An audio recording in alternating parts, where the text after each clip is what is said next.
जहां एक तरफ मुकेश अंबानी के साहबजादे अनंत अंबानी की शादी लाइव मिंट और आउटलुक बिजनेस के रिपोर्टों के मुताबिक लगभग 5,000 करोड़ रुपए खर्च हुए हैं, वहीं जिस जगह अनंत अंबानी की शादी समारोह हुई है उस जगह का नाम है जियो कन्वेंशन सेंटर, जो प्लॉट नंबर 64C बांद्रा के कुर्ला कॉम्प्लेक्स पर स्थित है, जिसका बकाया 4,381 करोड़ रुपए है।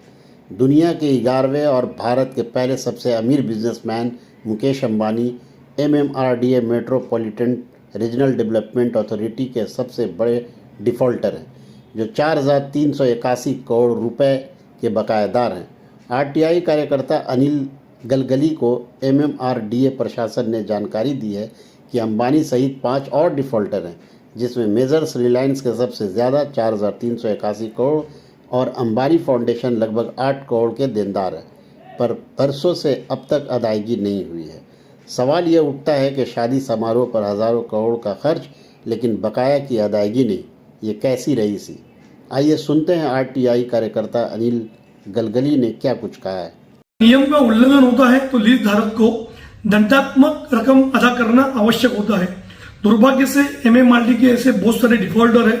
आप नाम सुनेंगे तो आपको अचरज इसलिए होगा कि जो सबसे बड़े उद्योगपति हमारे देश के हैं और जो विश्व के 11वें उद्योगपति है मुकेश अंबानी, उनकी रिलायंस कंपनी ने 4,381 करोड़ रुपए आज तक अदा नहीं किए हैं। उसके बाद नाम आता है रघुरीला बिल्डर्स, उससे 1123 करोड़ रुपए पेंडिंग है। ये भी जमीन मूलतः रिलायंस कंपनी की थी, लेकिन बाद में जो उनका डील हुआ वो रघुरीला बिल्डर्स के पास गई। बाद में INS नाम की संस्था है, उसके 181 करोड़ रुपए बकाया है। अंबानी फाउंडेशन, ये भी अंबानी की एक निजी संस्था है, उसके 8.25 करोड़ रुपए बाकी है। और नमन होटल्स जो सोफिटियल नाम से भी प्रसिद्ध है, उसके 48.92 करोड़ रुपीस बकाया है। सबसे बड़ी बात है कि जब इस तरह की लीज लेने के वक्त ये लोग सभी नियमों की पूर्ति करने का दावा करते हैं, मगर 4 साल के भीतर जब आप निर्माण पूरा नहीं करते हैं तो MMRDA उन पर जुर्माना लगाती है। आपको यह भी आश्चर्य होगा कि CBI, इनकम टैक्स डिपार्टमेंट जैसे कई सारी संस्थाओं ने दंडात्मक जो रकम थी वो भरने का काम किया है, मगर मुकेश अंबानी हो या रघुरीला बिल्डर्स हो या INS हो, ये जो बड़ी बड़ी जो एजेंसी और जो संस्थाएं होती है वो इस तरह के पैसे नहीं भरती है और कोर्ट में जाती है।